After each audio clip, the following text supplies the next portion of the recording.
Let's set aside the discussion on story and world building for now. Remarkable as they may be, you're probably here for a different reason, right? Let's talk about cards and deck building. At its core, Griftlands is a deck building roguelite.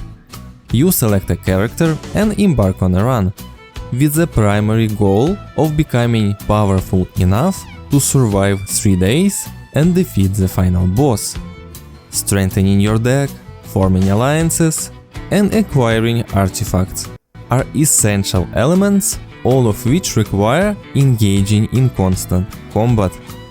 Combat in Griftlands unfolds in 2 distinctive ways: through negotiations and battles. Consequently, you'll be simultaneously building 2 very different decks in every run, each tailored to the unique gameplay of its respective combat type. These combat types are very distinct and offer a unique gameplay experience, so let's explore each one individually. Let's begin with battles, as their gameplay is more conventional and would be familiar to those who have played similar games. Positioned against enemies on the right side, your objective is to defeat them through direct attacks while avoiding their counterattacks. At first glance, this setup appears very reminiscent of Slay the Spire. But as we will delve deeper, the game will unfold its unique characteristics. One of the standout features is that in most cases, there is no need to actually kill your enemies. Remember, each of them is a genuine person, with factions and allies, so the act of killing can have significant repercussions in this world. Instead, you have the option to force them into surrender by lowering their health below the panic threshold. When only panicking enemies remain, the fight concludes and you face a moral choice, whether to execute them anyway or spare their lives. This is a choice that you need to make in every battle, as both options have pros and cons. Sparing someone's life does not mean that they are now your friend. Someone may still hate your guts and seek revenge later, while others may be so grateful that they will become your ally.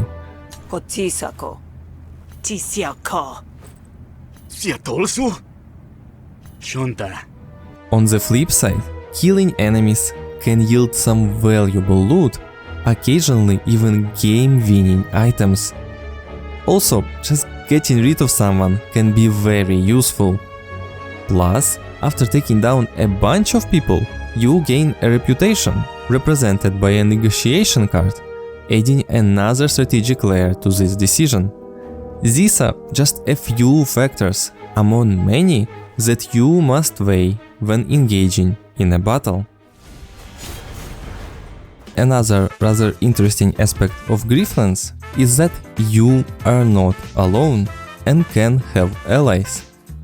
Up to 4 characters can be on each side, and your allies will utilize all of their special moves and abilities, the same as when they are enemies.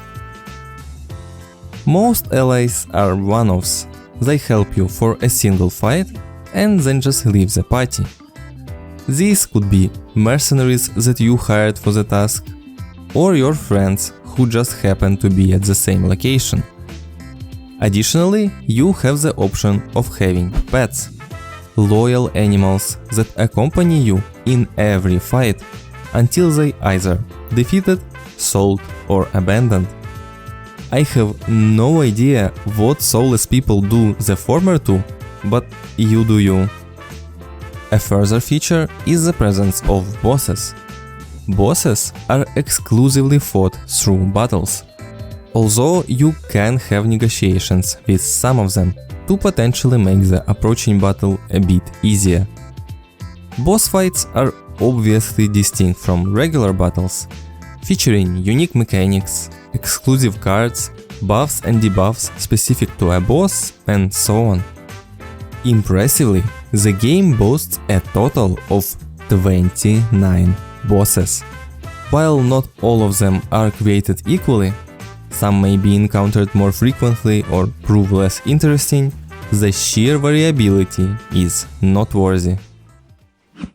A crucial topic I can't forget is item cards. A unique card type that can do basically anything in the game. Usually, the effects of these cards are very strong. Drawing 3 cards for free, gaining an action and drawing a card also for no cost, or dealing damage and stunning an enemy for just 1 action. Sounds too good to be true. And there is a caveat to them. Most item cards can only be used a set number of times before they are destroyed, permanently removing them from your deck. A fascinating mechanic that completely changes the way you build your decks, especially as item cards are not some rare or optional inclusion. They are everywhere and will often be the staple of your deck. You buy them from traders, you get them as quest rewards, and defeated enemies drop loot also in the form of item cards. More challenging foes and quests offer better items, some of which even have an unlimited number of uses. These cards can be incredibly powerful and, in some cases, game-winning. On the other hand, managing the limited use of your item cards requires careful planning and decision-making. Building your deck around cards that can be destroyed can be very tough. Last but not least is the card upgrade mechanic. While upgrading cards is a common feature in card games, what sets Griftlands apart is how you upgrade them. In this game, to upgrade a card, you simply need to play it a certain number of times. There's no need to visit a special location or pay someone to do it. You just need to use the card. This mechanic is both satisfying and intuitive. After all, the more you do something, the better you become at it, right? When a card upgrades, you're presented with 2 different variants to choose from. This adds a layer of variability and strategy. There's one exception though.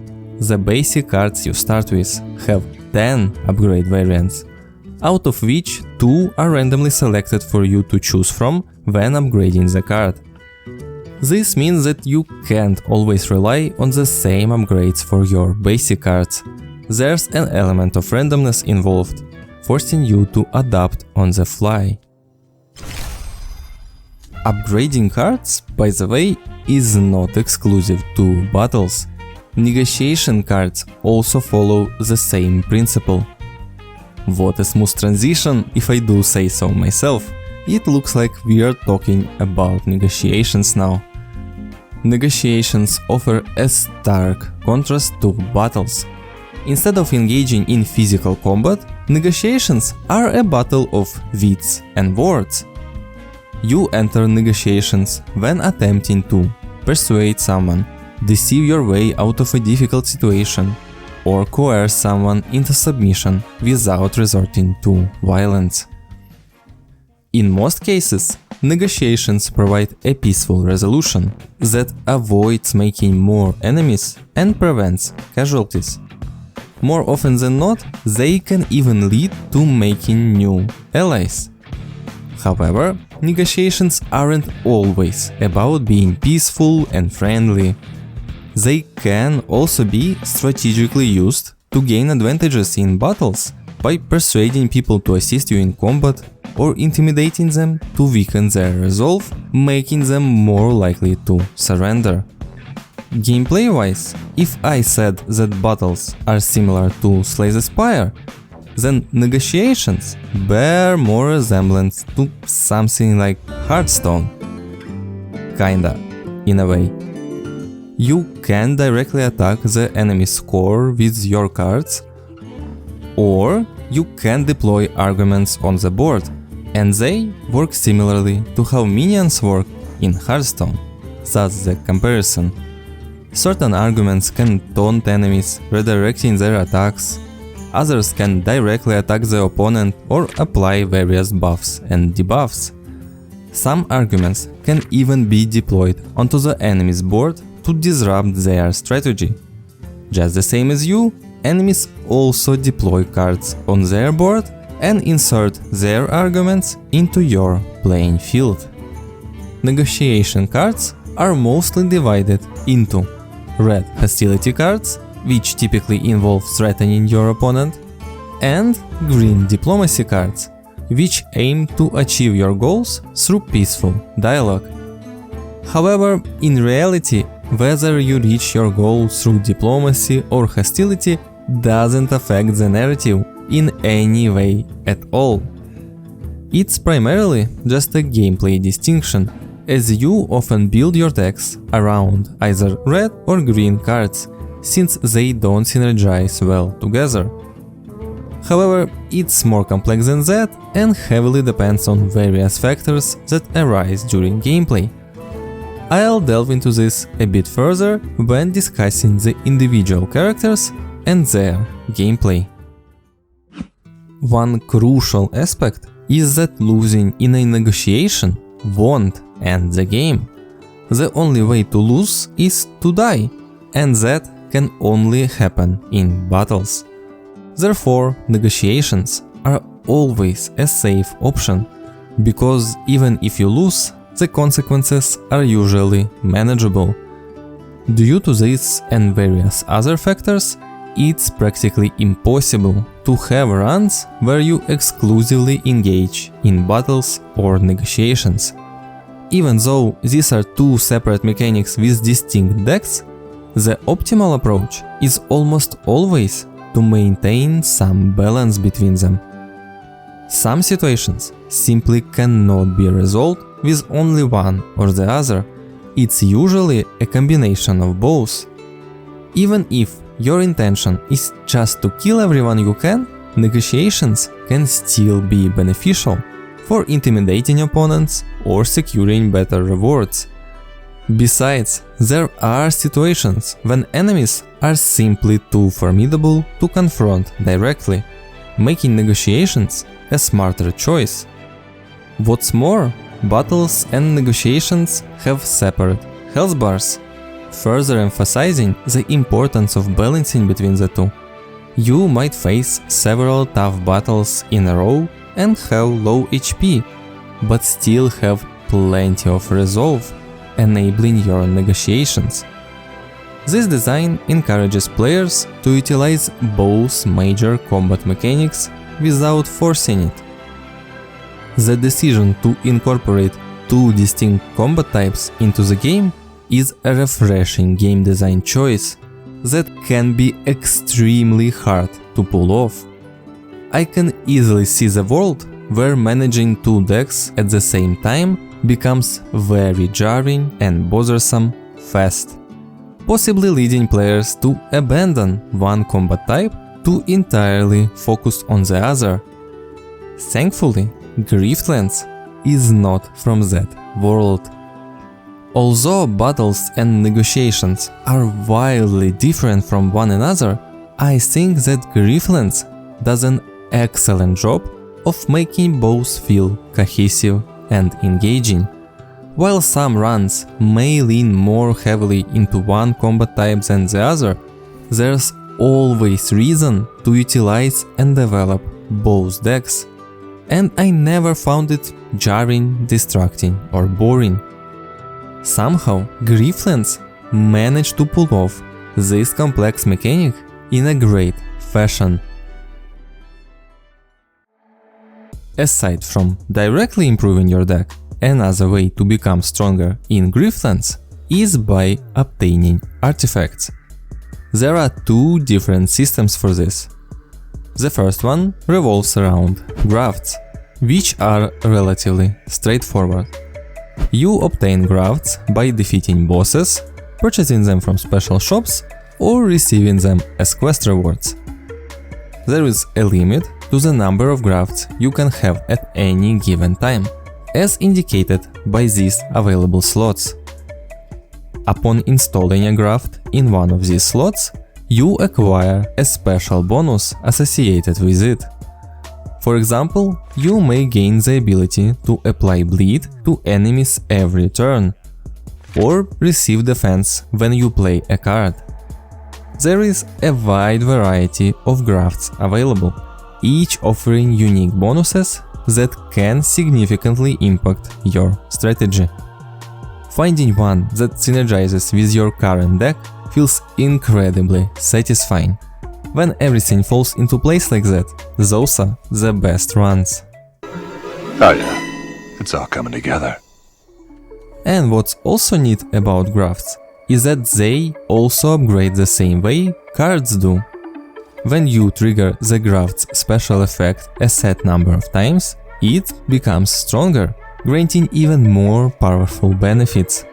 Draw 2 cards instead of 1, deal 4 damage instead of 3, and so on.